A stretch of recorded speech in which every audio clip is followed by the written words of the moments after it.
I want some good news today. Yes, that is what I say. Give me some good news today. That is what I say. I want a day when nobody didn't kill nobody and nobody didn't shoot nobody and nobody didn't hurt nobody. No, nobody didn't lie, kidnap, murder, rape, mama guy, nobody and nobody had to cry, nobody know.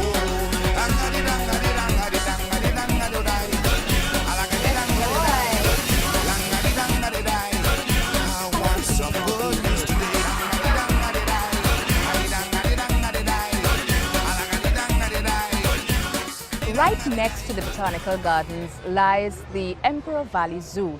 And it's our privilege today to be joined by the curator of the Emperor Valley Zoo, Mr. Nirmal Bipta, who will give us a brief into the historical context of the zoo, and then we'll have a chat about where the trajectory of the zoo will be going within the next few months or so. The Emperor Valley Zoo is the largest zoo in Trinidad and Tobago and has a visiting population of conservatively 11,000 persons per month.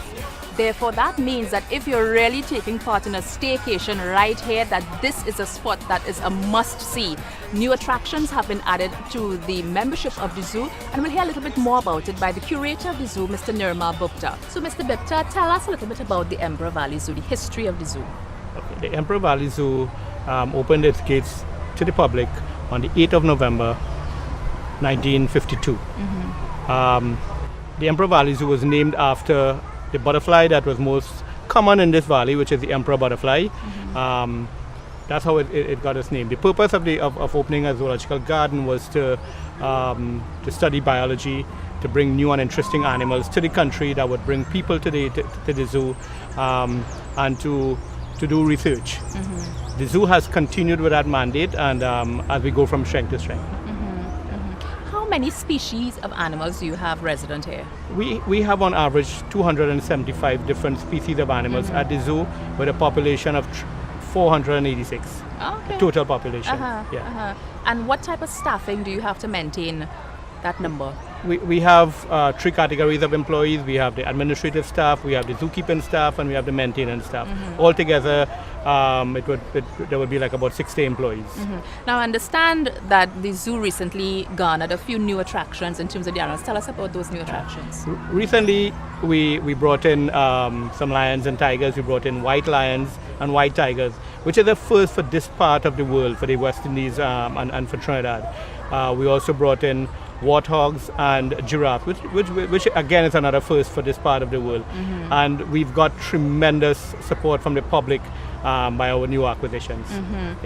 You keep saying that is a first for this part of the world. Does that mean that we resident within ours? You don't have that resident within zoos across the region? No, you would find those same species of animals in Central and Upper South America.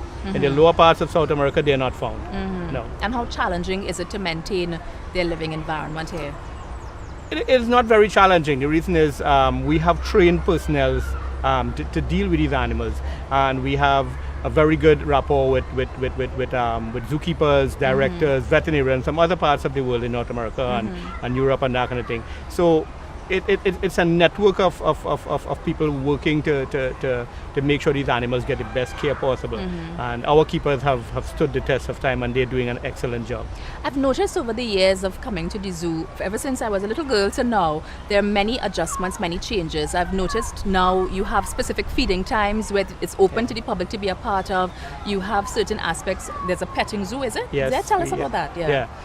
Over the years, we've evolved. A visit to the zoo long ago used to be, a walk through the zoo and look at the animals and maybe read the signs, and that was it. We've changed that to get the public more interactive into what we are doing. We have keepers and volunteers at various areas explaining to the public and being there to answer questions that they may have.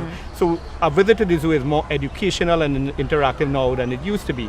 If we've gotten to the stage where signs are not really necessary anymore, because we have people all around to answer all the questions. And then we saw the need for a petting zoo.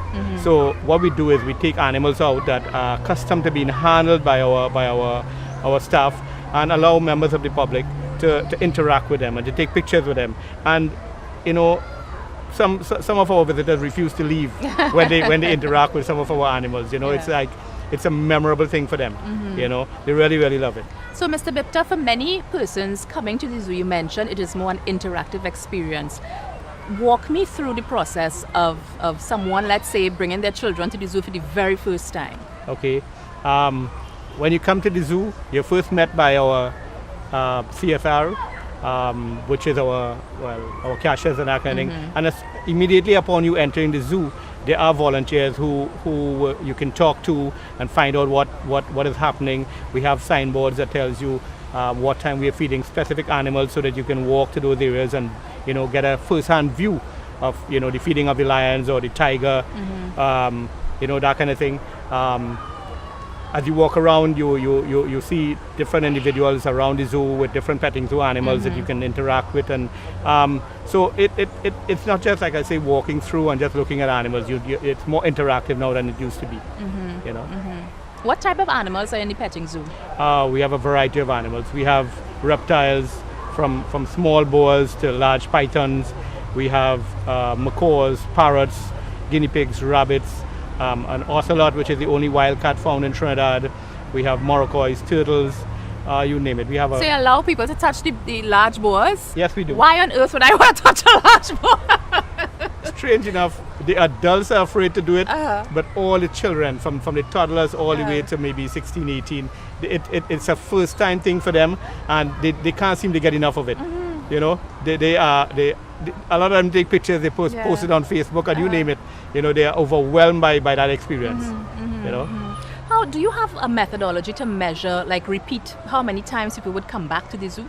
We have done surveys, and yes, we have seen where people put, they're writing that they've visited the zoo 8-10 times for the year, or they like coming to the zoo, and when they like coming on a Saturday morning or Sunday. Yes, we have done that, and we do have that kind of information. So for those persons during this July-August period who would make the choice to stay right here at home to enjoy what we have to offer, what would you say to them to attract them right back, or to re-engage them to the Emperor Valley Zoo? I would encourage them to bring their kids to the safest place in Trinidad and Tobago, the Emperor Valley Zoo. I'll knock on wood, we have not had any bad experiences I don't remember any, and I've been here for a long, long time. Kids can't seem to get enough of the zoo.